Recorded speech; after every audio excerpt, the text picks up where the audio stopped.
আসসালামু আলাইকুম। গল্পের আলাপন চ্যানেলে আপনাদের স্বাগতম। পড়ছি প্রেমের বাজিমাত, লিখনীতে রোজ ও রোশা, পর্ব সংখ্যা 50। 3 দিনের পর আজ বাসায় ফিরেছে নাবান। বাড়িটা তখন মানুষে ভর্তি। ড্রয়িং রুমে এক অদ্ভুত থমথমে নীরবতা নিয়ে বসেছিল সবাই। দরজা খুলে নাবান ভেতরে ঢুকতে সবার চোখ গিয়ে আটকে যায় তার ডান হাতের কবজি থেকে কনুই নিচ পর্যন্ত বাঁধা সাদা ব্যান্ডেজে। পরনে একটা সাদা গেঞ্জি, তার উপর কালো কালো রঙের শার্টের হাতা কনি পর্যন্ত গোটানো। চোখে সেই চিরচেনা ঠান্ডা হিমশীতল আগুন, যা পুড়িয়ে ছারখার করে দিতে পারে চারপাশ, কিন্তু নিজে কখনো উত্তাপ প্রকাশ করে না। আজ তার ভেতরের ঝড়টা বাইরে থেকে স্পষ্ট বোঝা যাচ্ছিল। শরীরের প্রতিটি রক্তকণিকা যেন এক অদম্য হিংস্রতা খেলা করেছে। সোফা থেকে ধীর পায়ে উঠে দাঁড়ালেন জাওয়াত খান। রুকুজকে ছেলের ব্যান্ডেজ করা হাতের দিকে তাকিয়ে গম্ভীর ভারী গলায় প্রশ্ন করলেন, কি ব্যাপার? হাতে কি হয়েছে তোমার? নাবান কোনো উত্তর দিল না। তার নীরবতা যেন চারপাশে বাতাসকেও আরও ভারী করে তুলল। সে জাওয়াত খানের পাশ কাটিয়ে ধীরে ধীরে ঘরের মধ্যখানে রাখা ফুলের বড় চীনামাটির টবটার সামনে গিয়ে দাঁড়ালো। কোনো পূর্ব সতর্কতা ছাড়াই মুহূর্তের মধ্যেই সজোরে একটা লাথি মারল সে। চূর্ণ বিচূর্ণ হয়ে টবটা ভেঙে খান খান হয়ে মেঝেতে ছড়িয়ে পড়ল। মাটির চটা আর গাছের পাতা চারদিকে ছড়িয়ে ছিটে গেল। আচমকা এই শব্দে সবাই চমকে উঠল। রোজ আঁতকে উঠে পাশে বসা রুষার হাত চেপে ধরল। তুষার অধি ঝিনুক সবাই থ মেরে তাকিয়েছে নাবানের দিকে। কাজল খান শুধু একবার চোখ বন্ধ করলেন। তিনি দীর্ঘশ্বাস ফেলেন নিঃশব্দে। তিনি বুঝে গেছেন ছেলে কেন আজ বসায় এসে এভাবে অদম্য রাগ প্রকাশ করছে। যখন অ্যাডভোকেট এমএলএ কাজল খান কোনো ভুল সিদ্ধান্ত নেন, ঠিক তখনই ঘরের জিনিসপত্র ভাঙে নাবান। মায়ের সাথে সে উঁচু গলায় কথা বলে না, তর্কে জড়ায় না, বরং রাগ হলে চারপাশের জড়বস্তু ভেঙে সে এটাই বুঝে দেয় কাজল খানের ভুলগুলো কোথায় এবং কতটা মারাত্মক। নীরবেই ধ্বংসলীলা নাবানের প্রতিবাদের ভাষা। জাওয়াত খান এবার কড়া গলায় ধমকে উঠলেন, কি হচ্ছেটা কি শাহতাজ? এরকম রূঢ় আচরণ মানে কি? নাবান ধীরে ধীরে মুখ তুলল। তার চোখ দুটো রক্ত জবার মতো লাল, চোয়াল শক্ত হয়ে আটকে আছে। গলার স্বরটা এতটাই ঠান্ডা আর নিচু ছিল যে তার রাগের চেয়েও অধিক গুণ বেশি ভয়ঙ্কর শোনালো। সেটা আমার বউকে জিজ্ঞেস করো। পুরো ঘর নিমিষে নিস্তব্ধ হয়ে গেল। ছেলের এমন বেপরোয়া ও অবাধ্য স্বভাবের জন্য জাওয়াত খান কড়া স্বরে বললেন, শাহতাজ, মায়ের সঙ্গে কিভাবে কথা বলতে হয় সেটা এখনও শিখুনি? নাবান ঠোঁটের কোণে এক চিলতে তীক্ষ্ণ বিষাক্ত হাসি ফুটিয়ে বলল, শিখেছি বলেই অন্যায়কে প্রশ্রয় দিয়েছি না। ক্লিয়ার করে বলো কি হয়েছে? নাবান এবার সোজা মায়ের চোখের দিকে তাকায়। সেই চোখে কোনো মায়া নেই, আছে কেবল এক চরম জবাবদিহিতা। মা কেন ওই শামসুল আজমের চৌধুরীকে ছাড়তে সাহায্য করেছে? সব মামলা কেন উঠিয়ে নিয়েছে? কথাটা শুনে যেন পুরো ঘরের বাতাস মুহূর্তেই জমে বরফ হয়ে গেল। ওদের অবাক হয়ে তাকালো। তুষার সম্পূর্ণ হতবাক। ঝিনুক ফিসফিসিয়ে বলল, মামনি, তুমি সত্যি? জাওয়াত খান এক বুক অবিশ্বাস নিয়ে তাকালেন ছেলের দিকে। কাজল রেখা, এটা সত্যি? অ্যাডভোকেট এমএলএ কাজল খান কিছুক্ষণ চুপ করে রইলেন। একজন অনেস্ট আইনজীবীর মুখে আজ কোনো শব্দ নেই, যেন তিনি নিজের পক্ষে বলার মতো কোনো ভাষা খুঁজে পাচ্ছেন না। তারপর ধীরে ধীরে গলা ধরায় বললেন, হ্যাঁ, আমি মামলা তুলে নিয়েছি। কিন্তু কেন? জাওয়াত খানের গলা এবার রাগও খুব ভারী হয়ে উঠল। কাজল খান শান্ত অথচ ধুরো প্রসারী গলায় বললেন, আমার ইচ্ছা ছিল ওর সব কিছু ধ্বংস করে দেওয়া, মান সম্মান, টাকা, ক্ষমতা, সব। এখন ওর কিছু নেই। না আছে টাকা, না আছে মানুষ, না আছে ক্ষমতা, না আছে সে পাপের সাম্রাজ্য। একটা মানুষ বেহেশতে থেকে যত বড় শাস্তি পাওয়ার যোগ্যতা ছিল সে পেয়ে গেছে। জাওয়াত খান হঠাৎ অনিয়ন্ত্রিত নিয়ন্ত্রণ হারিয়ে সামনে টেবিলে লাথি মারলেন। কাঁচের টেবিলটা কেঁপে উঠল বিকট শব্দে। এই সিদ্ধান্তটা তুমি একা নিলে? আমাকে অন্তত একটাবার বলতে পারতে কাজল রান।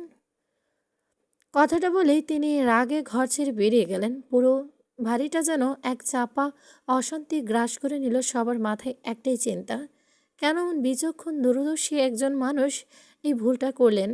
এতে যেন বিপদ বাড়বে বই কমবে না। তা তো নিশ্চিত। শামসুল আজমের চৌধুরী তো আর এখন হারানোর কিছু নেই। যা সব ধ্বংস হয়ে গেছে, সে আরও বেশি ভয়ঙ্কর হয়ে উঠবে। এই চরম দুশ্চিন্তা কালো ছায়া নেমে এলো সবার মাঝে। পরদিন হ্যারা ভার্সিটিতে গিয়েছে, সামনে পরীক্ষা, তবুও আস্তার মনে অদ্ভুত অস্থির উদাসীন। বাসায় পরিস্থিতি স্বাভাবিক নয়। কেন এমন হচ্ছে? ওই লোকটা কেন এমন করছে? শামসুল আজমের চৌধুরীর জন্য নিলয়ের সাফার সাফার করতে হয়েছে অনেক কিছু, কিন্তু নিলয় তো তার বাবার মতো অতটা খারাপ না। তার বুকের ভালোবাসার মতো সুন্দর একটা মন আছে। ছেলেটার এই ভাঙা জীবনটা নিয়ে মনের অজান্তেই একটু আফসোস করলো হেরা। আর নাবান?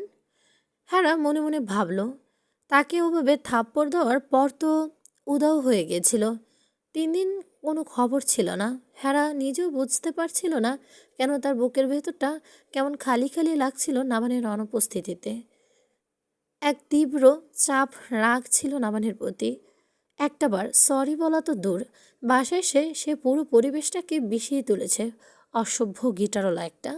হ্যাঁ, নিজেকে বোঝাতেই চাইল নেহাত কাজিন হয়, তা না হলে। বলে সে মনের ভেতরেই থমকে গেল। কাজিন? নাবান কি শুধু তার কাজিন হয়?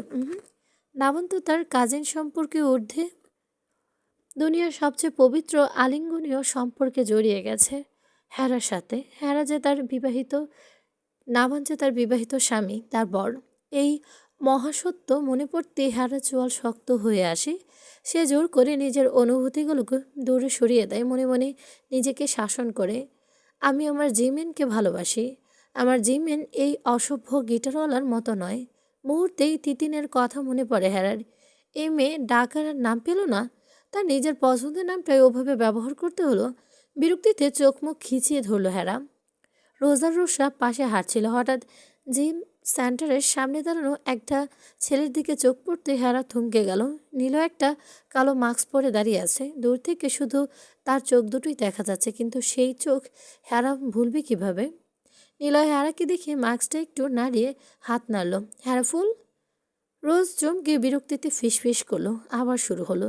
রোষা চোখ উল্টালো অবহেলায়, কিন্তু হেরা তবুও ধীর পায়ে এগিয়ে গেল। কারণ যত অন্যায় হোক, নিলয় কখনো তার সাথে খারাপ ব্যবহার করেনি। সে তো এই ছেলের একসময় বন্ধু মনে করতো, মনের একটা পবিত্র জায়গায় স্থান দিয়েছিল। কত স্মৃতি জড়িয়ে আছে এই বন্ধুত্বের সাথে। কাছে যেতেই নিলয় মুচকি হেসে বলল, কেমন আছো? ভালো, তুমি? আলহামদুলিল্লাহ। তারপর একটু থেমে বলল, আজ থেকে এই ফিটনেস সেন্টার আবার চালু হবে। হ্যাঁ, ভ্রু কুচকায়। মানে? আমি চলে যাওয়ার আগে আমার ছোট ভাই ব্রাদার্সের দায়িত্ব বুঝিয়ে দেব। তাদের একটা কাজ করার সংস্থা দেব খুব দ্রুত। হেরা ফুল? এই 1 মাসের ভেতর হয়তো। হেরা চমকে তাকালো। নিলয় নিচের দিকে তাকিয়ে এক বিষণ্ণ হাসি এসে বলল, সবাইকে সব বুঝিয়ে দিয়ে অনেক দূরে চলে যাব, আর ফিরবো না হয়তো। কিন্তু কেন নিলয়? কারণ তোমার জীবনে আমার থাকা মানেই সমস্যা। আমার উপস্থিতি কেবল অশান্তি বাড়ায়। কথাটা শুনে হেরার বুকটা হালকা কেঁপে উঠল। নিলয় আবার বলল, আর অ্যাডভোকেট MLA কাজল খানকে ধন্যবাদ দিও আমার বাবাকে ছেড়ে দেওয়ার জন্য। বাবাকে নিয়ে চলে যাব অনেক দূরে। তিনি নিজের ভুল বুঝতে পেরেছেন। কথাগুলো এত শান্ত, এত ধীর স্বরে বলেছিল নিলয় যে হ্যার বুকের ভেতরটা কেমন অদ্ভুত ভারী হয়ে উঠল। ছেলেটার চোখে আজ সেই চিরচেনা উন্মাদনা নেই। নেই জোর করে কিছু পাওয়ার আগ্রহী, তারও না।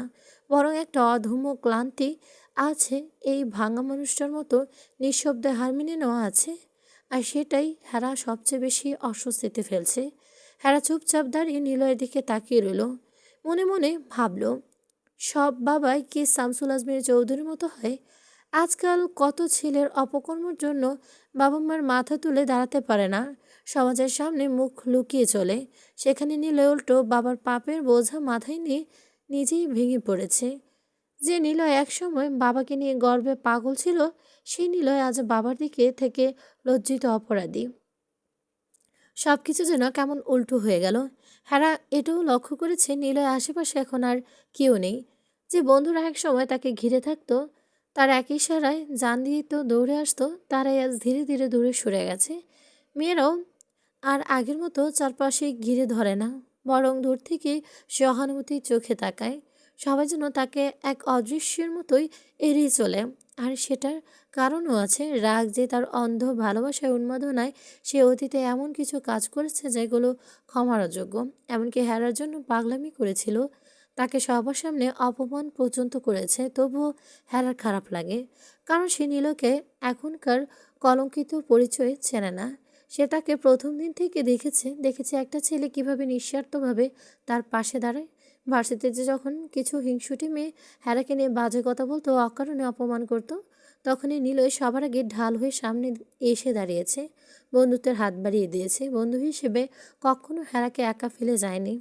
হেরা জানে নিলয় তাকে ভালোবাসে, অনেক গভীরভাবে ভালোবাসে, কিন্তু হেরা কখনো তাকে কোনো প্রতিশ্রুতি দেয়নি, কখনো মিথ্যা আশা দেয়নি।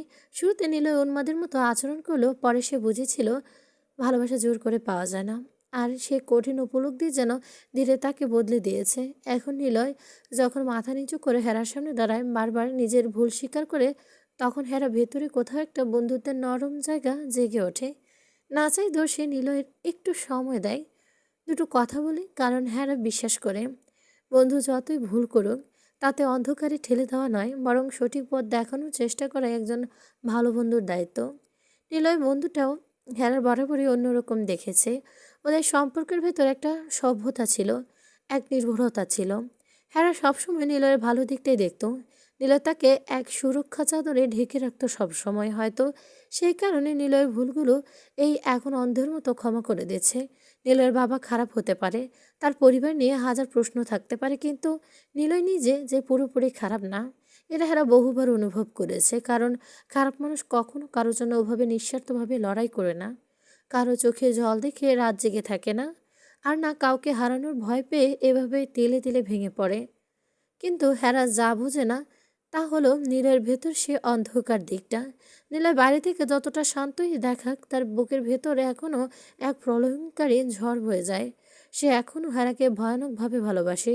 এটা ভালোবাসা যে মাঝে মাঝে সে ভালোবাসায় আর সুস্থ অনুভূতি করে না, মনে হয় এক ধরনের রোগাঙ্কত্র আসক্তি। সে হেরার ক্ষতি করবে না ঠিকই, কিন্তু তাকে সহজে ছাড়বেও না, নিজের করে নিবে যে কোনো মূল্যে। হেরা কিন্তু এসব জটিল মনতন্ত্র বোঝে না। সে শুধু তার পুরনো বন্ধুটাকেই দেখে, একটা হারিয়ে যাওয়া ছেলে যে সবসময় হারিয়ে ফেলার পর তাকে একটু বিশ্বাস, একটু আপনত্ব খুঁজে বেড়ায়। চলো ফিটনেস সেন্টার দেখাই তোমাকে। নিলয় এভাবে স্বাভাবিক গলায় বলল যেন কখনো কিছুই হয়নি, না কোনো জোর, না কোনো বাড়াবাড়ি, শুধু শান্ত একটা আমন্ত্রণ। হেরা কিছুক্ষণ তার দিকেই তাকিয়ে রইল। এই ছেলেটা কয়েকদিন আগে কেমন উন্মাদের মতো আচরণ করত, অথচ আজ বারবার মাথা নিচু করে ক্ষমা চায়, কথা বলার সময় দূরত্ব বজায় রাখে। এই পরিবর্তনটা হেরার মনকে অদ্ভুতভাবে নরম করে দিচ্ছে। রোজ পাশ থেকে কানে কানে বলে, যাস না, আমার এই শান্ত শয়তানটার একদম বিশ্বাস হয় না এখন। হেরা চোখ রাঙায়, চুপ কর। তারপর সে ধীরে ধীরে ফিটনেস সেন্টারের ভেতরে ঢুকে গেল। হেরার সাথে টুকটাক কথা বলেছে নিলয় খুবই স্বাভাবিকভাবে। এখানে নিলয়ের কিছু ছোট ব্রাদার্স ও ট্রেনাররা আছে। হেরা জানে এটা নিলয়ের ফিটনেস সেন্টার, আগেও দেখেছি, কিন্তু কখনো ভেতরে আসেনি। নিলয় এখনও ছেলে মেয়েদের ফিটনেস সম্পর্কে অনেক সময় জ্ঞান দিতে আসতো, যেহেতু এটা তার নিজস্ব সেন্টার। ফিটনেস সেন্টারের ভেতরটা বেশ ঠান্ডা, চারপাশে জিমের আধুনিক সব মেশিন, বড় বড় আয়না আর ভারী মিউজিকের শব্দ। কয়েকজন ছেলে ট্রেনিং করছিল। নিলয় ঢুকতেই সবার সামনে নিয়ে একপাশে সরে দাঁড়ায়। নিলয় ধীরে ধীরে তার গায়ে শার্টটা খুলে পাশে রাখলো। ঘামে ভেজা শরীর, কাঁধের পেশিবহুল টান টান, হাতের শিরাগুলো স্পষ্ট হয়ে উঠেছে। আর প্রথমে বিরক্ত হয়ে মুখ কুঁচকে নিল, কিন্তু কিছুক্ষণ পরেই কৌতূহলবশত আবার চোখ চলে গেল নিলয়ের মুখের দিকে। নিলয় ছেলেটা এক্সারসাইজ দেখাচ্ছে, মাঝে মধ্যে কারো হাত ঠিক করে দিয়েছে, আবার আয়নার ফাঁক দিয়ে হেরার দিকে তাকাচ্ছে। আর সেই তাকানো একদম অস্বস্তিকর ছিল না, বরং এমন যেন সে শুধু নিশ্চিত হতে চাইছে হেরা এখানে আছে কিনা। রোজ দাঁতে দাঁত চেপে ফিসফিস করলো, এ ছেলে ইচ্ছে করে শরীর দেখাচ্ছে তোকে পটাতে। চুপ করবি? বিরক্ত হয়ে বলল হেরা। রোষা পাশ থেকে বিড়বিড় করে বলল, দুদিন আগেও চকলেট হিরো তোকে থাপ্পড় মেরেছে, এত অপমানের পর তোর মাথায় চকলেট হিরোর কথাই থাকার কথা, তা না তুই ওই চুইংগাম হিরোর পেছনে পড়ে আছিস।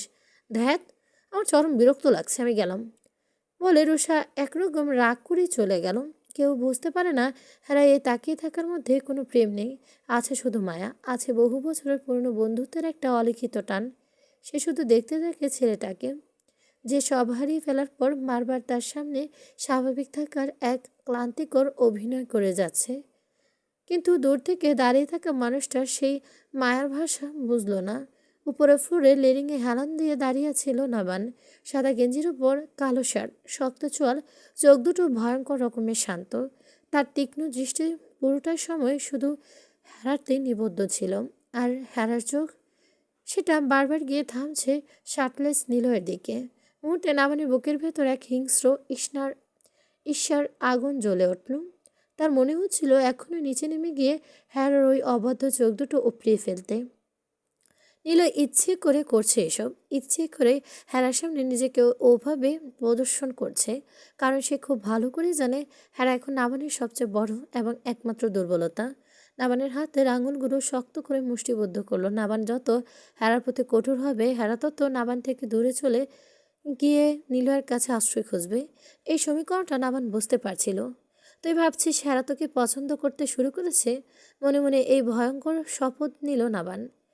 অন্যদিকে নিলয় আয়নার ভিতরে প্রতিচ্ছবি দেখে উপরের তলায় দাঁড়ানো নাবানকে দেখতে পেল। তার ঠোঁটের কোণে ধীরে ধীরে এক বাঁকা হাসি ফুটে উঠল। সে হাসিতে কোনো আনন্দ নেই, আছে এক নীরব চ্যালেঞ্জ। যেন একটা চোখ দিয়ে নাবানকে বলছে, দেখেছিস হ্যাঁ আমার পাশে কতটা স্বাভাবিকভাবে, আমার ভয় পায় না ও। তাকে পেতে তোর মতো জোর করতে হয় না। তুই তোকে খাঁচায় জোর করে বন্দি করে রেখেছিস। দুজনের মধ্যে কোনো কথা হলো না, তবু পুরো সেন্টার জুড়ে এক অদৃশ্য বিশ্বাসযুক্ত যুদ্ধ চলে গেল। একজনের চোখ বলছে, আমি ওকে ভালোবাসি, ও আমার কাছে শান্তি পায়। আরেকজন চোখ দিয়ে বলছে, ও আমার অধিকার, আমার চাদরে ঢাকা সম্পত্তি। হ্যারা এমন মনতান্ত্রিক যুদ্ধে কিছু বুঝতে পারছে না। সে এখনও নিলয়ের দিকে বন্ধুর চোখে তাকায়। একটা ভাঙা মানুষকে একটু স্বাভাবিক বাঁচাতে সাহায্য করছে মাত্র, কিন্তু নাবানের চোখে সে দৃশ্যটা সম্পূর্ণ আলাদা, সম্পূর্ণ কলঙ্কিত। তার কাছে মনে হচ্ছে হ্যারা ধীরে ধীরে নিলয়ের মোহের দিকে ঝুঁকে পড়েছে। হঠাৎ নাবান ভারী পায়ে নিচে নেমে এলো। তার বোটের শব্দ যেই পরিচিত, ভারী শব্দে পুরো জিম সেন্টার নিমিষে নিস্তব্ধ হয়ে গেল। হ্যারা ঘুরে তাকাতেই কিছু বুঝে ওঠার আগে নাবান সোজা এসে এক ঝটকায় তার কবজি চেপে ধরল। কোনো কথা নেই, কোনো ভূমিকা নেই, এক পলকে সে হেরাকে নিজের চওড়া কাঁধের তুলে নিল সবার সামনে। এই কি করছেন কি? নাবান আমাকে! চমকে উঠে চিৎকার করে উঠল হেরা। নাবান কোনো উত্তর দিল না। সে হনহন করে ক্লাসরুমের দিকে এগিয়ে যেতে লাগলো। হেরার কাঁধের উপর ছটফট করতে লাগলো, পা ছুটতে লাগলো। অসভ্য গিটারওয়ালা! নাবান আমাকে! সবাই দেখছে, কি অসভ্য একটা! নাবান নির্বিকার ঠান্ডা গলায় বলল, লেট দ্যাম সি। আপনার মাথা খারাপ হয়েছে অলরেডি? তার গলায় সেই ঠান্ডা অনুভূতির টোনটা হেরাকে আবারও বেশি ক্ষিপ্ত করে তুলল। এই লোকটা যখন চরম রেগে যায় তখন চিৎকার চেঁচামেচি করে না, বরং ভয়ঙ্কর রকমের শান্ত হয়ে যায়। আর সেই শান্ত ভাবটাই চারপাশে সবচেয়ে বেশি মানসিক চাপ সৃষ্টি করে। নামান ক্লাব ঘরে ঢুকে লাথি দিয়ে দরজা বন্ধ করে ভেতরে লক করে দিল। হেরার কাছ থেকে নামাতে হেরা কয়েকবার দৌড়ে ছুড়ে গেল। রাগে তার চোখ মুখ লাল হয়ে গেছে। আপনার প্রবলেমটা কি? হেরা হাঁপাতে হাঁপাতে চেঁচিয়ে উঠল। নাবান কোনোরূপ তাড়াহুড়ো ছাড়াই ধীরে ধীরে তার শার্টের হাতা ভাঁজ করে ঠিক করলো। তারপর ধীরে সম্মোহীন চোখে তাকায় হেরার দিকে। তুমি নিলয়ের বডি দেখছিলে কেন?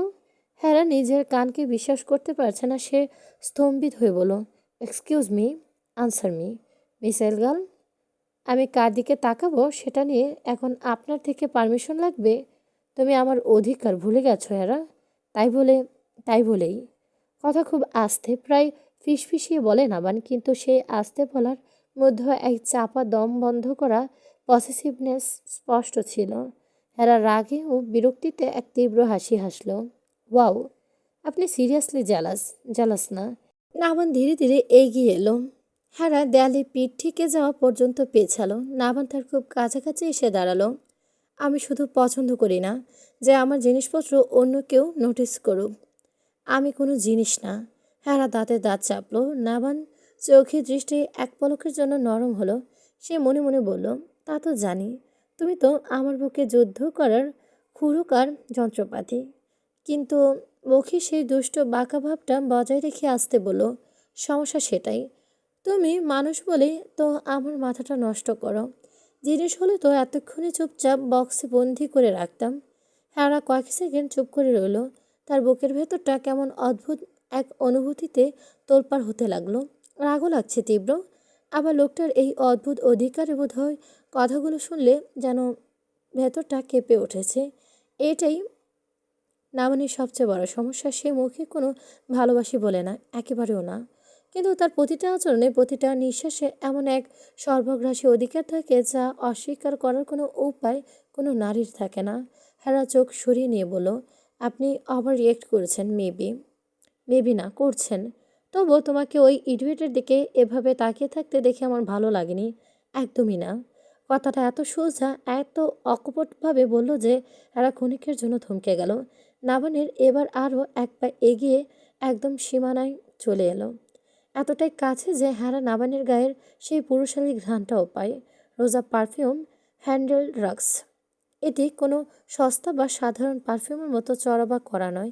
এই ঘ্রাণটা অন্তত গভীর, দীর্ঘস্থায়ী, উষ্ণ, হালকা, মশলাদার, কিছুটা ফুলের মিষ্টি সুবাসযুক্ত এবং দোর- দারুণ পাটার সুত স্মুথ। এটি ব্যবহার করা চারপাশের মানুষ খুব সহজে বুঝতে পারবে যে আপনি অন্তত দামি এবং বিশেষ কোনো সুগন্ধি ব্যবহার করেছেন। নামান হ্যারার দিকে তাকিয়ে বলল, তুমি জানো আগে এই জিমে মেয়েরা কেন আসতো? এই জিম সেন্টার হবার পর নাবান এখানে জিম করত। এই জিম সেন্টার অনেক সুনাম ছিল। নাবান আসলেই অসভ্য মেয়েরা তার দিকে তাকিয়ে থাকতো, ওয়ার্কআউট ছেড়ে।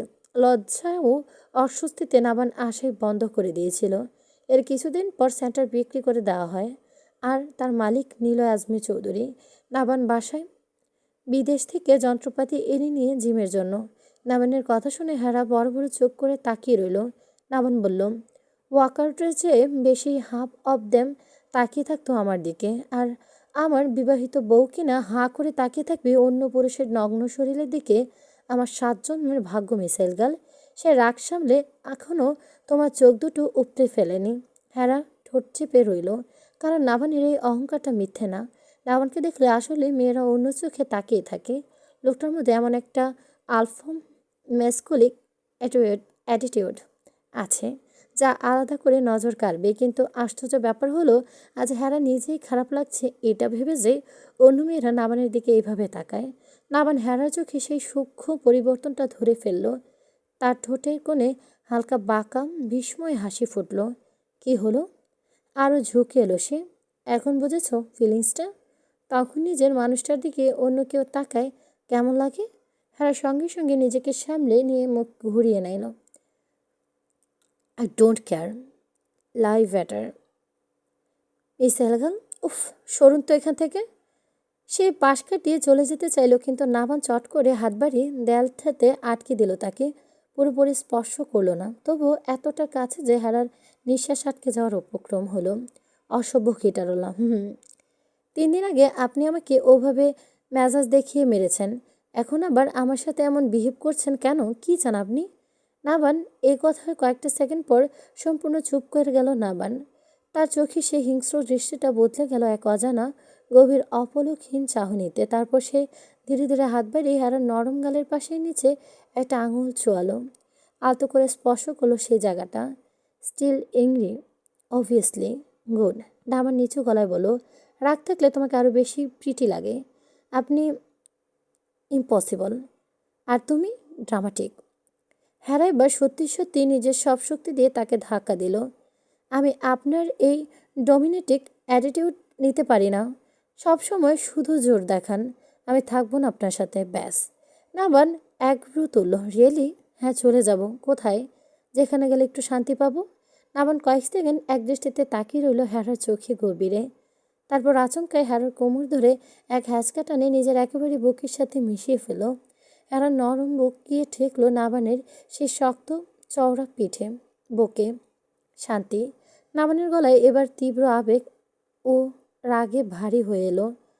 আমার এই বুকটা ছাড়া তোমার দুনিয়ার সব জায়গায় শান্তি আমি আজীবন কাফন পরিয়ে বরখাস্ত করলাম। দূর থেকে কাছের জানালার ওপাশ দিয়ে পুরো দৃশ্যটাই দেখছিল নিলয়। তার চোখ দুটো রাগে হিংস্রতায় রক্তিম হয়ে উঠেছে। হাতে ধরা কাজটা সে শক্ত করে চেপে ধরে এসেছে। এক পর্যায়ে কাজ ভেঙে তার আঙুলের চামড়াগুলো কেটে ফিনকি দিয়ে রক্ত বের হতে শুরু করেছে। রক্তগুলি মেঝেতে পড়েছে, কিন্তু তার সেদিকে কোনো হুঁশ নেই। তার সমস্ত চেতনা, সমস্ত দৃষ্টি শুধু এক জায়গাতেই আটকে আছে, নাবান আর হেরা।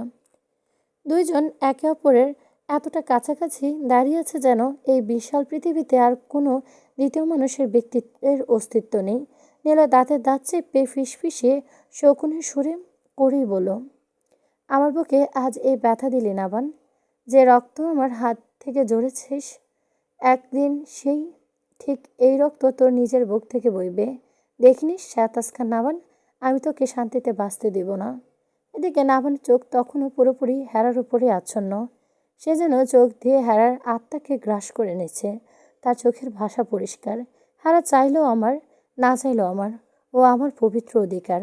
আর সবচেয়ে ভয়ঙ্কর ব্যাপার হলো, হেরা নিজেও সেই তীব্র সম্মানীয় দৃষ্টি থেকে নিজেকে সরাতে পারছে না। তার বুকের ভেতর কেমন অদ্ভুত অবাধ্য এক কাঁপন উঠছিল। নামন চোখে তাকালো, মনে হয় এই লোকটা শুধু তাকে দেখছে না, বরং তার নিজের অস্তিত্বের ভেতরে টেনে হিস্ট্রে ঢুকিয়ে নিচ্ছে। হেরা নিঃশ্বাস ভারী হয়ে আসে। ঠিক তখনই নাভান বেবি চিৎকার করে ঘরের দরজায় একরকম ধাক্কা দিয়ে ভেতরে ঢুকে পড়ে তিতির। তার পেছনে তাকে পুরো বন্ধুমহল। তিতিন কোনো কিছু না ভেবে এক ঝটকা হেরাকে নাভানের কাছ থেকে টেনে দূরে সরিয়ে দিল। 3 দিনের টানে জোর এতটাই বেশি ছিল যে হেরা টাল সামলাতে না পেরে মেঝেতে পড়ে যেত। না, যদি না শেষ মুহূর্তে পাশে একটা টেবিল ধরে নিজেকে সামলাতো। আমার চোখ মুখ তলোয়ারের মতো ধারালো হয়ে উঠল। সে তিতিনের চরম কিছু একটা বলতে যাচ্ছিল, কিন্তু হঠাৎ তার মস্তিষ্ক হাতড়ায় আলীর সেই কথাগুলো ভেসে উঠল। তিতিনকে কখনো কষ্ট দিও না বাবা। মেয়েটার হাতে হয়তো আর বেশি দিন সময় নেই। ও মানসিকভাবে শেষ হয়ে যাচ্ছে। নামান শক্ত চল আরও একটু শক্ত হয়ে গেল, শুধু একটা মানবিক দুর্বলতার কারণে। একটা মনোনাপন্ন মেয়ের শেষ ইচ্ছার খাতিরে সে নিজের ভেতরের ভাগটাকে খাঁচায় বন্দি করলো। সে চুপ করে গেল। আর নাভানের এই আচমকা চুপ হয়ে যাওয়াটা হেরার ভেতরের আত্মসম্মান ও রাগকে বহুগুণ বাড়িয়ে দিল। আমি না বলেছিলাম তুমি এর আশেপাশে থাকবে না? এখান থেকে তুমি শুধু আমার কাছেই থাকবে এখন থেকে। এই মেয়েটাকে তোমার এত কাছে কেন? নাভান তিতিনের চোখে কোনো কথা না এড়িয়ে যাওয়ার চেষ্টা করে শান্ত গলায় বলল, তিতিন চলো এখান থেকে। হেরার দিকে এক চরম ঈর্ষান্বিত ও রাগী দৃষ্টি নিক্ষেপ করে তিতিন আবারও জেদ ধরল, তোমাকে না বলেছি এই মেয়ের আশেপাশে তুমি থাকবে না? তুমি কেন আমার কথা শুনছো না? আমি জানি তুমি ইচ্ছে করে এর আশেপাশে থাকছো না। তুমি জাস্ট কাজিন বা ভাইয়ের দায়িত্ব পালন করছো। কিন্তু তুমি ওকে বুঝিয়ে দাও যে আমি ছাড়া তোমার জীবনে আর কোনো মেয়ের জায়গা নেই। আচ্ছা ঠিক আছে, তুমি শান্ত হও। তুমি এখন চলো এখান থেকে। আর থাকতে হবে না, আমরা একটু বাইরে যাই, চলো। নাভান তিতিনের শান্ত করার জন্য নরম গলায় বলল। তিতিনের প্রতি নাভানের এই অদ্ভুত অতি সুরক্ষামূলক আবেগটা এখন পুরোপুরি বন্ধুমহলের কাছে অন্তত অসহ্য ও রহস্যময় লাগতে শুরু করেছে। কেউ বুঝতে পারছে না কেন একটা সাধারণ বান্ধবীর জন্য সে এতটা পসেসিভ হয়ে উঠছে। নাভান ইতিমধ্যে সবার সামনে স্পষ্ট করে বলে দিয়েছে, তিতিনের সাথে কেউ কখনো বেশি জোর গলায় কথা বলবে না। কথাটা শুনে সবাই প্রথমে অবাক হয়েছিল, পরে চরম বিরক্ত। কারণ নাভান এমনভাবে আচরণ করছে যেন তিতিন শুধু তার একটা সম্পত্তি, অথচ তাদের সম্পর্কের আসল নাম কি সেটা পর্যন্ত কেউ জানে না। এই দ্বৈত আচরণটাই সবাইকে বিরক্ত করে তুলছে। হ্যাঁ, তো ভেতরে ভেতরে চরম অপমানিত ও ক্ষতবিক্ষত বোধ করছিল। নাভান সারাক্ষণ হেরার উপর নিজের অধিকার ফালাবে, তাকে খাঁচায় বন্দি করার জন্য বন করবে, সে তার সাথে কথা বলছে তা নিয়ন্ত্রণ করবে, অথচ এখন চোখের সামনে আরেকটা মেয়েকে নিয়ে একই রকমের আদিক্ষেতা করবে। এটা মেয়েটাকে অপমান করছে। আর নাভান চুপচাপ তা সয়ে যাচ্ছে। শেষমেশ নিজের ভেতরের আত্মাটা তীব্র বিরক্তি চেপে রাখতে না পেরে তীক্ষ্ণ এবং বরফ শীতল গলায় বলে ওঠে, এক্সকিউজ মি, এই মেয়ে বলতে তুমি কি বোঝাতে চাচ্ছ? তিতিন ঠোঁট বাঁকিয়ে তাচ্ছিল্যের সাথে বলো, তোমাকে বলছি, লজ্জা করে না তোমার একটা বিবাহিত ছেলের সাথে এভাবে চিপকে দাঁড়িয়ে থাকতে? হ্যাঁ, এবার হা হা করে হেসে ফেলল, কিন্তু সেই হাসির মধ্যে কোনো আনন্দ ছিল না, ছিল এক ভয়ঙ্কর ঠান্ডা ভাব। হ্যাঁ ধীরে ধীরে তিতিনের সামনে এগিয়ে গেল। তার চোখ দুটো রাগে চকচক করছে, কিন্তু ঠোঁটে লেগে আছে এক অদ্ভুত ধারালো হাসি। সে হাসিটাই যেন তিতিনের বুক কাঁপিয়ে দেওয়ার জন্য যথেষ্ট ছিল। তিতিন কিছু বলার আগে হ্যারা মাথার সামান্য কাত করে তার দিকে তাকালো। তারপর ধীরে স্পষ্ট এবং সুতীক্ষ্ণ গলায় বলল, তুমি কি চোখে কম দেখো তিতির? চারপাশে বন্ধুমহল সবাই একদম নিশ্চুপ হয়ে গেল। হেরা গলা খুবই উঁচু ছিল না, কিন্তু প্রতিটা শব্দে এমন এক চাপা কর্তৃত্ব এবং বিষ ছিল যে শুনলে বুক ধক ধক করে ওঠে। হেরা আর এক পা এগিয়ে এলো। এতক্ষণে ধরে কার দিকে আঙুল তুলছো তুমি? আমি নাকি ছেলেদের সাথে চিপকে থাকি? তারপর নিজের বুকে দিকে আঙুল তুলে এবং মহাসত্যের ঘোষণা দিয়ে ঠান্ডা গলায় বলল, ভালো করে চোখ মেলে তাকিয়ে দেখো, আমি যার পাশে দাঁড়িয়ে আছি সে অন্য কেউ নয়, সে সাতাস খান নাবান, আর নাবান আমার অফিসিয়াল হাজব্যান্ড হয়। কথাটা বলার সময় হেরা চোখে এক ফোঁটা দ্বিধা বা ভয় ছিল না, বরং সে ইচ্ছে করে প্রতিটা শব্দ জোর দিল, যেন তিতিনের অহংকার দেহাল তার তীরের মতো বিঁধে যায়। হাজব্যান্ডের সাথে চিপকে দাঁড়ালে বা জড়িয়ে ধরলে সেটা নিয়ে পৃথিবীর কাউকে জবাব দিতে হয় না তিতির। হাজব্যান্ডের হাত ধরে দাঁড়িয়ে যায়, তার কাঁধে হাত রাখা যায়, তার গায়ের সাথে মিশে দাঁড়িয়ে থাকা যায়, কারণ সেই আইনি এবং ধর্মীয় অধিকারের একমাত্র আমারই আছে।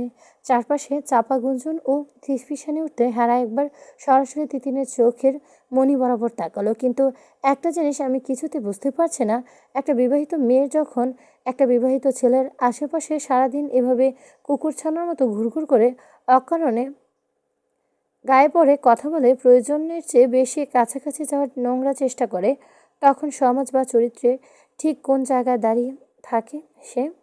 তিতিনের ফর্সা মুখটা মুহূর্তে ফ্যাকাশে ও শক্ত হয়ে গেল। হেরা ঠোঁট বাঁকিয়ে এক চিলতে বিষাদ হাসি উপহার দিল, বলল, তোমাকে কি আর কিছু পরিষ্কার করে বোঝাতে হবে? চরিত্রে কোন জায়গায় কথাটা আমি বলেছি, নাকি তুমি নিজেই নিজের অবস্থানটা বুঝে গেছো? মানে কি বলতে চাচ্ছ তুমি? তুমি আমাকে অপমান করছো নাভানের সামনে? তিতিন চেঁচিয়ে উঠল।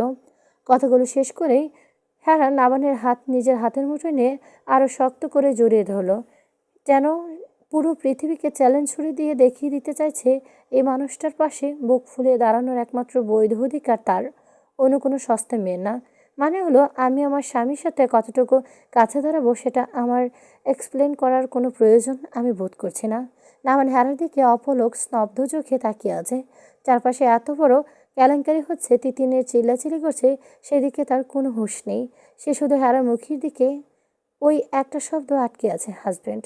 হেরা সবার সামনে তাকে নিজের হাজব্যান্ড বলে দাবি করেছে।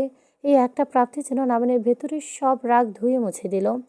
তিতিনের চোখ ততক্ষণে কান্না ও চরম অপমানে লাল হয়ে গেছে। তার হাত কাঁপছে, বুক ওঠানামা করছে দ্রুত। তিতিন অতিরিক্ত সুন্দর হওয়ার কারণে মেয়েটার অহংকার মাটিতে পা পড়তো না। সে প্রথম প্রথম হেরাকে কত রকমের কটূক্তি শুনিয়েছে, তুচ্ছ তাচ্ছিল্য করেছে। আজ সে হেরা সবার সামনে তার অহংকার ভেঙে গুঁড়ো করে দিল। তিতিন হঠাৎ নাবানের সামনে গিয়ে দাঁড়ালো। তুমি কেন কিছু বলছো না জিম্যান? কাপা ভাঙা গলায় বলল সে। আমি কি এতটাই দেখতে খারাপ? এই মেয়ে থেকে আমি সুন্দর নই?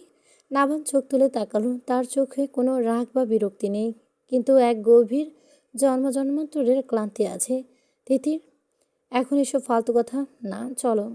তুমি কি জানো আমি তোমাকে কতটা ভালোবাসি? তুমি অন্য কারোর সাথে ওভাবে থাকলে আমার দম বন্ধ হয়ে আসে, আমার নিঃশ্বাস বন্ধ হয়ে আসে। নাবান চারপাশে দাঁড়িয়ে থাকা বন্ধুরা চরম অস্বস্তিতে একে অপরের দিকে তাকালো।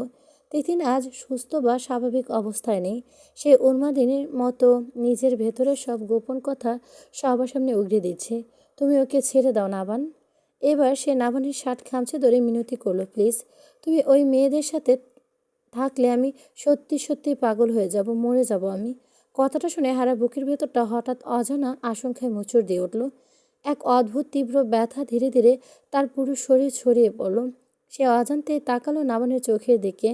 হ্যানার মাথার ভেতর শুধু একটাই প্রশ্ন ঘুরপাক খাচ্ছে, এমনিতে তো সারাক্ষণ অধিকার ফলিয়ে ধমক দিয়ে কানের পর্দা ফাটিয়ে ফেলে দেয় এই মানুষটা।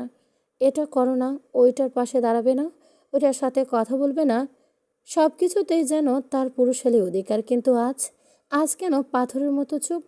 কেন সবার সামনে স্পষ্ট করে তিতিনের মুখ বন্ধ করে বলছেন না, হ্যাঁ আমি বিবাহিত, আমার বিবাহিত স্ত্রী? ওর দিকে আঙুল তোলার সাহস করবি না কেন? একটাবারও দাঁড়িয়ে তিতিনের শক্ত হাতে থামাচ্ছে না সে। হেরা বুকটা অভিমান ও কষ্টে ভারী হয়ে উঠল। হয়তো নাবানি যদি এই মুহূর্তে একবার সবার সামনে হেরাকে নিজের অর্ধাঙ্গিনী বলে জড়িয়ে ধরত, তবেও তার এতটা কষ্ট লাগতো না। একটা মাত্র বাক্যই তো যথেষ্ট ছিল এই দ্বন্দ্বের অবসান ঘটাতে, হেরা আমার, শুধু এটুকুই। কিন্তু নাভান চুপ। সে সবসময় এমন, নিজের অনুভূতিগুলো বুকের এক অন্ধকার কুঠুরিতে তালাবদ্ধ করে রাখে। মানুষটার চোখে হাজারটা অনুভূতি দেখা যায়, কাজে বোঝা যায়, অদম্য রাগ বোঝা যায়, তীব্র অধিকারবোধ বোঝা যায়, কিন্তু মুখে মুখে সে কখনো নিজের ভালোবাসা প্রকাশ করতে পারে না। হেরা যখন তার কাছাকাছি থাকে তখন সে নিজের আচরণে আগ্রাসীভাবে বোঝাতে চায়, কখনো শক্ত হাতে ধরে, কখনো অবুঝ রাগ দেখায়, কখনো বুকের মাঝে পিষে মারতে চায়, কিন্তু ভালোবাসা শব্দটা যেন তার ঠোঁট পর্যন্ত এসেও এক অদৃশ্য দেয়ালে আটকে যায়। আর আজ নাবানের সেই নীরবতাই হেরার জন্য সবচেয়ে বেশি কষ্টের, সবচেয়ে বড় অপমানের কারণ হয়ে দাঁড়িয়েছে। তিথিন এবার আরও একটু কাছে এগিয়ে গেল নাবানের। চোখের জল চিকচিক করছে, গলায় এক করুণ অসহায় হাত। বলো না নাবান, তুমি ওকে ছেড়ে দিবা তো, বলো। নাবান ধীরে ধীরে চোখ বন্ধ করলো। তার মাথার ভেতর এক অসহ্য তীব্র যন্ত্রণা ও চাপ জমেছে। তার নিজের স্ত্রী তার সামনে দাঁড়িয়ে অন্য একটা মেয়ে ওভাবে অপমান করছে, আর সে সঙ্গের মতো চুপচাপ দাঁড়িয়ে আছে। এই নিজের উপরকার অক্ষমতার ব্যাপারটা এখনও তাকে সবচেয়ে বেশি খেপিয়ে তুলছে, কিন্তু হায়দার আলীর সেই করুণ মুখটার কথা ভেবে সে কিছু বলতে পারছে না। এক অদ্ভুত সামাজিক দুর্বলতার জালে সে আজ বন্দী। তিতিনের জায়গায় অন্য কেউ হলে, এই মেয়ে থাকলে এতক্ষণে নাবান তার চুল ধরে টেনে হিঁচড়ে ঘর থেকে বের করে একটা আছাড় মারত। নিজের বউর দিকে চোখ তুলে তাকানোর ফল সে এই মুহূর্তে হাড়ে হাড়ে বুঝিয়ে দিত, বিশেষ করে হেরার সাথে নিজেকে তুলনা করার দষ্টতা ধৃষ্টতা দেখানোর জন্য। কিন্তু তিতিনকে সে কিছু আঘাত করতে পারছে না, কারণ মেয়েটার প্রতি কোথাও একটা অদ্ভুত সফট কর্নার বা পুরনো কৃতজ্ঞতাবোধ দুর্বলতা রয়ে গেছে তার। তিতিনকে ভেঙে পড়া মানসিক ভারসাম্যহীন অবস্থায় দেখলে নাবানের স্মৃতির মণিকোঠায় বহু বছর আগের এক চাপা পড়া দৃশ্যটা জেগে ওঠে। একটা অসহায় মুখ, কান্না ভেজা চোখ দুটো, কাউকে চিরতরে হারিয়ে ফেলার তীব্র ভয়। সেই অদম্য ভয় ও স্মৃতিটা থেকে সে কখনো পুরোপুরি বের হতে পারেনি। আর সে কারণে হয়তো আজকেও তিতিনকে কঠিন ধাক্কা দিয়ে দূরে সরিয়ে দিতে পারছে না সে। তিতির, নামান খুব নিচু এবং ভারী গলায় বলো, তুমি অসুস্থ, আগে নিজেকে ঠিক করো। না, তুমি আগে আমার প্রশ্নের উত্তর দাও। চলো তিতিন, এখান থেকে কোনো ঝামেলা করো না। তুমি উত্তর না দিলে আমি এক পাও নড়ব না এখান থেকে। আমার এক মুহূর্ত চুপ রইল। বিরক্তি ও ক্রোধে চোখ ছিল স্পষ্ট, কিন্তু তার প্রকাশ পেল না। সে ধীরে একটা নিঃশ্বাস ছিল, যেন নিজের ভেতরে হিংস্র ভাগটাকে আর শিকল দিয়ে টেনে ধরল। তারপর হঠাৎ করে সে তিতিনের হাতটা ধরল। এনাফ, তুমি এখন চুপচাপ বাসায় গিয়ে রেস্ট নেবে, বাকি কথা পরে হবে। কথাটা বাইরে থেকে কঠোর শোনালেও তার গলার ভেতর টোনে কোনো তীক্ষ্ণতা ছিল না, বরং সেখানে ছিল এক অদ্ভুত শান্ত নিয়ন্ত্রিত কোমলতা। আর ঠিক সে কোমলতা হেরার বুকের ভেতর কোনো এক অদ্ভুত তারকে এক ঝটকায় ছিঁড়ে টুকরো টুকরো করে দিল। কারণ এই মানুষটা তার নিষ্ঠুর নাবান। এই মানুষটা নিষ্ঠুর নাবান। হেরার সাথে কখনো এত নরম সুরে কথা বলে না, না এতটা সহজভাবে কখনো হেরার মান ভাঙাতে কাছে টেনে নেয় না। এই বিশেষ সুরক্ষার জায়গা যেন শুধু তিতিনের জন্য আলাদা করে বরাদ্দ রাখা। তিতিনের কান্নার ভেতরে ঠোঁটের কোণে এক হালকা বিজয় হাসি ফুটিয়ে তুলল। সেই হাসিতে যেন এক নিশ্চুপ আশ্বাস দিল, তুমি আছো আমার পাশে, তাই আমার কোনো ভয় নেই। নামান তিতিনের আলতো করে ধরে রুম থেকে বের হয়ে গেল। আর হেরা, সে শুধু পাথরের মতো দাঁড়িয়ে রইল। তার মনে হচ্ছিল কেউ একজন তার চোখের সামনে থেকে তার নিজের হাতের অধিকার, নিজের ভালোবাসার মানুষটাকে বিনা বাধায় কেড়ে নিয়ে চলে গেল। আর সে চাইলেও নিজের গলা থেকে একটা শব্দ বের করতে পারল না। জিনুক ধীরে ধীরে সে হেরার পাশে দাঁড়ালো। হেরা, তুমি ঠিক আছো তো? হেরা কোনো রকম উত্তর দিল না, শুধু নিজের ঠোঁটটা দাঁত দিয়ে শক্ত করে কামড়ে ধরে মাথা নাড়ল। তার চোখ দুটো এখনও সেই শূন্য দরজার দিকে নিবদ্ধ, সেখান দিয়ে একটু আগে নাবান আর তিতিনের হাত ধরে চলে গেল। তার দৃষ্টি যেন সেখানে আটকে গেছে, কিছুতেই নড়তে চাইছে না। এই প্রথম হেরার বুকে এক অজানা কোণে অদ্ভুত এক তীব্র ভয় জন্ম নিল। সে ভয়টা তিতিনকে নিয়ে নয়, ভয়টা তার নিজের অস্তিত্বের জন্য। কারণ সে স্পষ্ট বুঝতে পারছে নাবান অন্য কোনো মেয়ের দিকে একটু ঝুঁকলে বা অন্য কাউকে একটু যত্ন করলে তার নিজের ভেতরের আত্মাটা অস্থির হয়ে উঠছে, অস্বাভাবিক রকম তোলপাড় হচ্ছে বুকের ভেতর। এটা শুধু রাগ নয়, এটা শুধু অবহেলা, অভিমান, এটা আরও গভীর, আরও প্রাচীন কিছু, যেটার নাম সে এখনও নিজের মুখে স্বীকার করতে ভয় পাচ্ছে। ঝিনুক দীর্ঘশ্বাস ফেলে বলো, তিতির মেয়েটা যা করেছে তা একটু বেশি হয়ে যাচ্ছে। আর এবার কোনো কথা বলল না, কিন্তু তার চোখের কোণে এক ফোঁটা নোনা জল জমে উঠল। আর সেই জলের ভেতরেই জ্বলতে লাগলো এক তীব্র অদৃশ্য ঈর্ষার আগুন। নাবান কি সত্যি তাকে কোনো প্রেয়সীর বাণী বা শুনিয়েছিল, কিন্তু শুধু নিজের উগ্র অধিকারবোধ দিয়ে বাজিমাত করে ফেলেছে? তা না হলে আজ তিতিনের জন্য হেরার বুকের এতটা রক্তকরণ হচ্ছে কেন? নাবান কি তবে তার অজান্তেই নিজের সমস্ত অনুভূতি দিয়ে হেরার পুরো মনটা দখল করে ফেলেছে, নাকি হেরা নিজেই ধীরে ধীরে এমন এক ভালোবাসা চোরাবালিতে তলিয়ে গেছে যেখান থেকে ফিরে আসার কোনো পথ নেই। দিনগুলো এরপর অদ্ভুত এক স্থবিরতায় বদলে গেল। তিতি সত্যি সত্যি বেশ অসুস্থ হয়ে পড়ল। কখনো তীব্র জ্বর, কখনো মাঝরাতে আতকে কেঁপে ওঠা শ্বাসকষ্ট, কখনো একাকী বসে নিঃশব্দে অশ্রুপাত, যেন ভেতরে কোনো এক মানসিক ভাঙন তার এক মুহূর্তের জন্য একা থাকতে দিচ্ছে না। আর নাবান, সেজন্য নিজের সমস্ত কাজ, সমস্ত অহংকার একপাশে সরিয়ে রেখে শুধু তিতিনের সেবায় নিজেকে বিলিয়ে দিল। তিতির ওষুধ সময় মতো খাচ্ছে কিনা তা নিজে দাঁড়িয়ে থেকে দেখা, খাবার খেতে না চাইলে একরকম ধমকে সুরে জোর করে মুখে তুলে দাও, সব কিছুই তার সেই পুরুষালী ধীরতা, কিন্তু এখন দায়িত্বের সাথে মিশে আছে এক অদ্ভুত যত্ন। তিতিন ধীরে ধীরে আবারও হাসতে শুরু করলো, আর তিতিনের ঠোঁটে সে বিজয় হাসি হেরার ভেতরটা প্রতিদিন একটু একটু করে তুষের আগুনের মতো পোড়াতে লাগলো। বন্ধুমহলও চুপচাপ সব দেখছিল। সেই জন্য একদিন ক্যান্টিনে বসে ফিসফিসিয়ে ভুলে উঠল, নামানটা ইদানিং তিতিনের ব্যাপারে একটু বেশি ইনভলভ হয়ে যাচ্ছে না। রোজ আবার ঠোঁট বাঁকিয়ে বলল, অসুস্থ একটা মেয়েকে সাহায্য করছে ঠিক আছে, কিন্তু এই নাটকের শেষ কোথায়? এটা কোথায় গিয়ে থামবে? আর হেরা, সে শুধু এক কোণে চুপচাপ বসে থাকে, কারণ সে খুব ভালো করেই জানে মুখ ফুটে কিছু বললে নিজের ভেতরে সেই জ্বলন্ত নীল অস্থিরতাটা সবার সামনে প্রকাশ পেয়ে যাবে। একদিন সবাই একসাথে ক্যান্টিনে বসে আছে। তিতির কিছুতেই দুপুরে ওষুধটা খেতে চাইছে না। নাবান বিরক্ত হয়ে পানির গ্লাস আর ওষুধ তিতিনের সামনে এগিয়ে ধরলো। খাবে? না খাবো না, তেতো লাগে। তিতির, জেদ করো না। তিতির একদম অবুঝ শিশুদের মধ্যে জেদ ধরে সবার সামনে বলো, তুমি নিজের হাতে খাই দিলে তবেই খাবো, নয়তো না। এই একটা লাইনের পুরো ক্যান্টিন যেন এক মুহূর্তে থমকে গেল। বন্ধুদের মধ্যে কেউ আর হাসলো না, কেউ রসিকতা করলো না, শুধু চোখের ইশারায় একে অপরকে বুঝে নিল।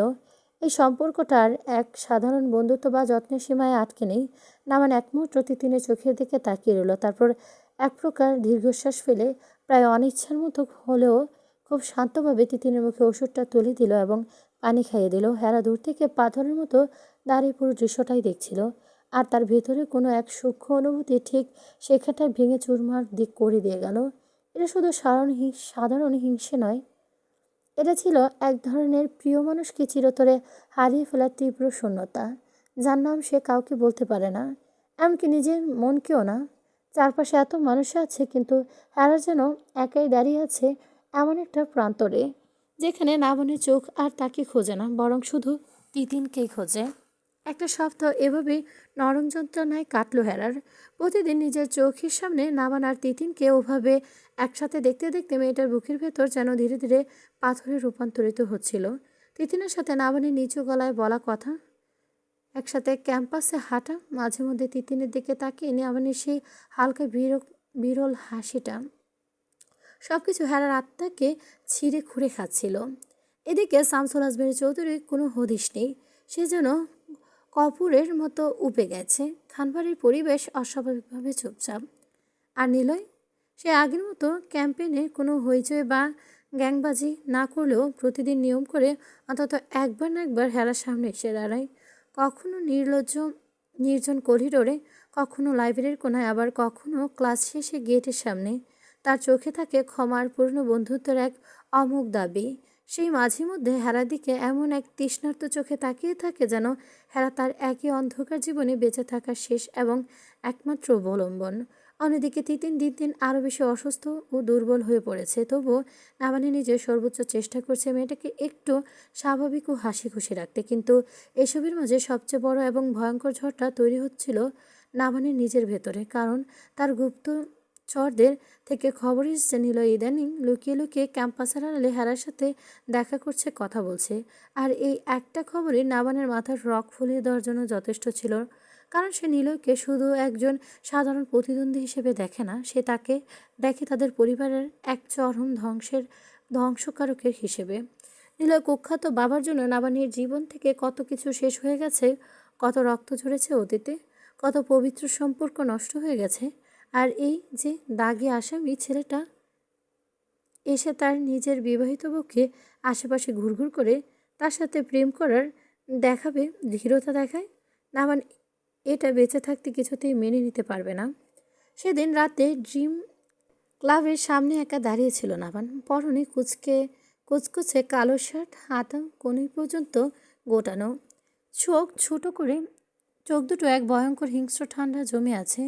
দূর থেকে নিলয় ওভাবে একা আসতে দেখে তার চোয়াল শক্ত হয়ে লক হয়ে গেল। নিলয় তার স্পোর্টস কারের পাশে হেলান দিয়ে দাঁড়িয়েছিল, হাতে একটা জ্বলন্ত সিগারেট, মুখে সেই চিরচেনা বিরক্তিকর বেপরোয়া শান্ত হাসি। নামা ধীরে বাঘের মতো পায়ে তার দিকে এগিয়ে গেল, তারপর কোনো কথা বা সতর্ক না দিয়ে এক ঝটকা নিলয়ের শার্টের কলার চেপে ধরে পেছনের দেয়ালে সজোরে মাথা ধাক্কা মারল। তোকে কতবার ওয়ার্নিং দিয়েছি আমি, কুত্তার বাচ্চা! দাঁত চেপে হিংস্র ফিসফিসে গলায় বলে সে।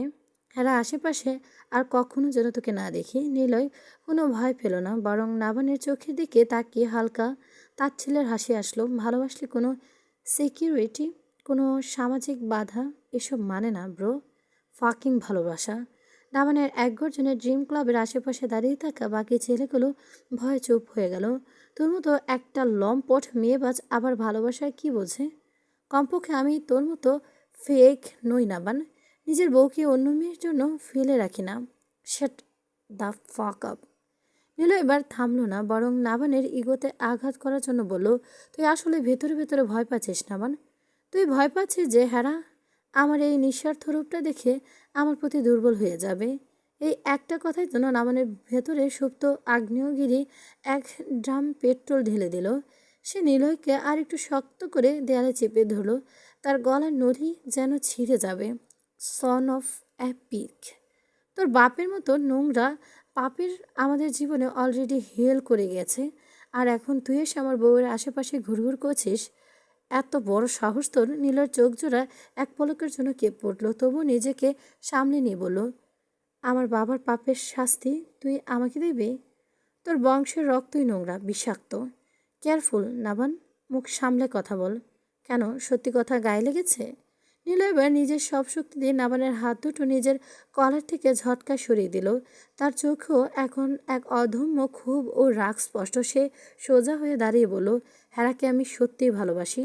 নাবান এক চরম তাচ্ছিল্য ও বিষাক্ত হাসি দিল। লাভ? সে মাথা নেড়ে এক ভয়ঙ্কর রসিকতার মতো হেসে উঠল। তুই ওকে ভালোবাসিস না, তুই হচ্ছিস অবসেসড, এক ধরনের সিক অবসেস্টার্স। তুই নিজে ওকে সুখে রাখতে পারিস। নিলয় পাল্টা তীর ছুড়ল। এক মুহূর্ত নাবানের চোখ দুটো জ্বলন্ত কয়লার মতো রক্তলাল হয়ে উঠল। সে আবার এক পা সামনে এগিয়ে এলো। একটা কথা খুব ভালো করে তোর এই ছোট্ট মগজে ঢুকে নে। তার গলার স্বর এবার ভয়ঙ্কর রকমের শান্ত ও নিচু হয়ে এলো, যা শোনার তা মৃত্যু দণ্ডের আদেশের মতো। এরা আমার বিবাহিত বউ, মাই ওয়াইফ, আমার স্ত্রী। ওর দিকে আর একবার যদি চোখ তুলে তাকাস, তবে কসম খোদার তোর ওই চোখ দুটো আমি জীবন্ত উফড়ে ফেলবো। চারপাশে রাতের বাতাসও যেন এক হুমকিতে স্তব্ধ হয়ে গেল। নিলয় কিছুক্ষণ চুপ করে তাকিয়ে রইল নাবানের সেই হিংস্র চোখের দিকে। তারপর খুব নিচু কুটিল গলায় বলল, তুই হ্যারের ব্যাপারে এতটা ডেসপার কেন নাবান? হ্যারা চোয়াল শক্ত হয়ে গেল। বিকজ শি ইজ মাইন, একান্তই আমার। মানুষকে এভাবে পসেশন বা জড়বস্তু বানিয়ে রাখলে তাকে ভালোবাসা বলে না নাবান। তুই আমাকে ভালোবাসা শেখাবি? নাবান রাগে ও অপমানে হেসে উঠল। সে নিজে কুখ্যাত বাপের ছায়া থেকেও আজ পর্যন্ত বের হতে পারল না, সে আসবে আমাকে লাভ শেখাতে? নীলয় এবার সত্যি সত্যি নিজের নিয়ন্ত্রণ হারিয়ে ফেলল। বারবার আমার বাবাকে মাঝখানে টানবি না নাবান। টানবো। নাবানের গলায় এবার মেঘের মতো গর্জে উঠল, কারণ তোর ওই পাপিষ্ট বাপের জন্যই আজ আমার পরিবার ফ্যামিলিটাই শেষ হয়ে গেছে। আমাদের রক্তের সম্পর্কগুলো বিষাক্ত হয়ে গেছে, আর তুই সেই ধ্বংসস্তূপে আগুনের ভেতরে দাঁড়িয়ে থাকা আমার বউর দিকে হাত বাড়ানো সাহস দেখাচ্ছিস? নিলয় স্তব্ধ হয়ে গেল। নাবান এবার নিজের একটা আঙুল তুলে সরাসরি নিলয়ের বুকের মাঝখানে শক্ত করে চেপে ধরল। লিসেন কেয়ারফুলি, হেরার কাছ থেকে চিরতরে দূরে থাক, না হলে কোনো তোর এমন অবস্থা করব যে নিজের কুৎসিত চেহারাটা আয়নায় দেখাতেও সাহস করবে না বা থাকবে না। হেরা কোনো জড়বস্তু বা জিনিস না যে তুই সারাদিন ওভাবে পাহারা দিবি। তোর মতো শকুনের হাত থেকে রক্ষা করার জন্য আমাকে পাহারা দিতে হবে। নাবান কণ্ঠে এক চরম বিষ মিশিয়ে গেল। কারণ তুই আমাদের জীবনের একটা ফাকিং প্রবলেম। নিলয় এবার দাঁতে দাঁত চেপে চরম এক চাল টেনে বললেন, যদি নিজে থেকে কোনোদিন আমার কাছে চলে আসে তখন কি করবি? এই একটা কল্পনা করতে নাবানের পুরো শরীর যেন এক মুহূর্তে অবশ ও শক্ত হয়ে গেল। তার চোখের মনি দুটো কয়েক সেকেন্ডের জন্য স্থির হয়ে রইল নিলয়ের মুখপানের ওপর। তারপর খুব ধীরে সয়ে এক ভয়ঙ্কর শান্ত মেরুদণ্ড কাঁপানো গলায় বলে ওঠে, তাহলে আমি এই সব আগুনে জ্বালিয়ে ছাড়খাড় করে দেব। নিলয় ভয় পাওয়ার বদলে এক তেজি উন্মাদ কণ্ঠে হেসে উঠল। এরা যদি শেষ পর্যন্ত আমার না হতে পারে তাহলে আমি তোদের দুজনের শখ কেড়ে নিব নাবান। তুই সব জ্বালিয়ে দিবি ভাবছিস, আর আমি চাইলেই পুরো বিশ্বে তোদের ধ্বংসের এক নতুন ইতিহাস সৃষ্টি করব। তার মধ্যেই হঠাৎ অস্বাভাবিক থমথমে নীরবতা নেমে এলো। সেই নীরবতার মাঝে ধীর পায়ে আরও একটু এগিয়ে এলো নিলয়। তার ঠোঁটের কোণে এক কুটিল হাসি, বাঁকা হাসি, কিন্তু দুজনের চোখ দুটো লাল। ভালোবাসার তীব্র হিংস্রতার প্রতিশোধের এক অদ্ভুত ভয়ানক মিশ্রণ। সে নাবানকে একেবারে গায়ের উপর থেকে সরে দাঁড়ালো। চোখের তপ্ত নিঃশ্বাস যেন একে অপরের মুখে আছড়ে পড়ছে। নিলয় মুচকি এসে ফিসফিস করে বলল, হ্যাঁ না, যদি আমার না হয় তাহলে তোর হবে না নাবান। আমি কখনো হাঁটতে শিখিনি। আমি যা চাই সেটা না পেলে আমি পুরো পৃথিবীটাকে বদলে দিই। তুই দেশ সব দিবি ভাবছিস? আমি চাইলে পুরো পৃথিবীটা এক নতুন রক্তাক্ত ইতিহাস লিখে উঠবে বা উঠতে পারি, লিখে ফেলতে পারি। নাভানের চোয়াল শক্ত করে তাকিয়ে রইল। তার চোখে এমন আগুন যেন একই এখনই চারপাশে সব কিছু ছাই করে যাবে। নাভান আবার এক চরম উস্কানি দিয়ে বলল, নিলয় আবার চরম উস্কানি দিয়ে বলল, সেদিন জিম সেন্টারে একটুখানি হাত ধরতেই এই দিয়ে তুই এত পাগল হয়ে গেছিলি নাভান? যেদিন নাভান হ্যারার মন আর শরীর নিয়ে আমি পাশা খেলবো তখন তোর কি হবে রে? মুহূর্তের মধ্যে নাভানের কপাল ও হাতের রগ নীলগুলো ফুলে ফেপে ওঠে। সে খুব ভালো করে জানে নীলয় ইচ্ছে করে তার নোংরা কথাগুলো বলছে নাভানের রাগ ও পুরুষালী ঈর্ষার হ্যারার প্রতি তার অপ্রকাশিত ভালোবাসাকে সে অস্ত্র বানাতে চাইছে। কিন্তু নিজের বিবাহিত স্ত্রীকে নিয়ে অন্য একজন পুরুষের মুখে দাঁড় করানো জঘন্য কামুক কথা। সে আর এক সেকেন্ডের জন্য নিজেকে ধরে রাখতে পারল না। ঠাস এক চরম ও হাড়ভাঙা খুশি দিয়ে পড়ল নিলয়ের চোয়ালে। নিলয় ছিটকে গিয়েও পা পিছিয়ে গেল। ঠাস কোনো সুযোগ না দিয়ে আরেকটা ঘুষি। তার ঠোঁট ফেটে গালছে রক্ত ফিনকে দিয়ে বেরিয়ে এলো। ঠাস তৃতীয় ঘুষিতে নিলয়ের নাক ফেটে রক্ত ঝরতে লাগলো। সে তাজা রক্ত গড়িয়ে পড়ছে, সাদা শার্টটা মুছে লাল করে দিল। তবু নিলয় মাটির উপর পড়ে যাওয়া পাগলের মতো হাসছে। সে হাত দিয়ে মুখ থেকে রক্ত মুছে নিজের জিভ দিয়ে ঠোঁটের নোনা রক্ত একটু চেটে নিয়ে উন্মাদের মতো বলল, এর একটা তো আমি তোর চোখে দেখতে চেয়েছিলাম নাবান। কারণ তোর সব শক্তি এই যে এই আকাশচুম্বী আত্মীয়টার ঘেরা, এটাই এটাই হেরা। আর আমি ঠিক সেই জায়গাটাতে আঘাত করব, সেখানেই তোর প্রাণভোমরা লুকিয়ে আছে। নাভান বাঘের মতো ঝাঁপিয়ে পড়ল মাটির উপর থেকে নিলয়ের শার্টের ছেঁড়া কলারটা টেনে এক হাতে তুলে ধরল। হারামজাদা, হারা পবিত্র নাম তোর এই নোংরা মুখে আর যেন কোনোদিন না শুনি। ও আমার বিবাহিত স্ত্রী, আমার আজীবনের সম্মান, আমার বংশের ইজ্জত, আমার বেঁচে থাকার পুরো পৃথিবী। ওর ওই পবিত্র চোখে আমি ছাড়া আর কোনো পুরুষের প্রতিচ্ছবি নেই। তুই তো দূর, তোর ওই পায়ের নিচের ছায়াও যোগ্য নোস। তুই ওর পায়ের নিচের ছায়ার যোগ্য নোস। নীলয় বিকট শব্দে হেসে উঠল। সম্মান, পৃথিবী, ইজ্জত, এসব বড় বড় ডায়লগ আমার সামনে দিস না নাবান। ইতিহাস সাক্ষী আছে ভালোবাসার মানুষ পৃথিবীর সবচেয়ে বড় দুর্বল বানায়। আর তুই এখন এই মহাবিশ্বের সবচেয়ে দুর্বল, সবচেয়ে অসহায় মানুষ। কারণ তোর একটা দুর্বলতা আছে, তার নাম হলো হ্যারা। নামানের চোখ দুটো তখন ক্রোধে সম্পূর্ণ রক্তবর্ণ হয়ে উঠেছে। সে নিলয়ের মুখের উপর নিজের নিঃশ্বাস ফেলে বলল, তুই ভালোবাসাকে দুর্বলতা ভাবিস। তুই আসলে কোনো দিন কাউকে পবিত্র মনে ভালোবাসিস নি নিলয়। তুই শুধু নিজের একগুঁয়ে জেদ আর অসুস্থ মানসিকতাকে ভালোবাসা বলে ভ্রম করছিস। আর আমার ভালোবাসা কোনো দুর্বলতা নয়, ওটা আমার শক্তি, যা তোকে জ্যান্ত কবর থেকে চলে যথেষ্ট।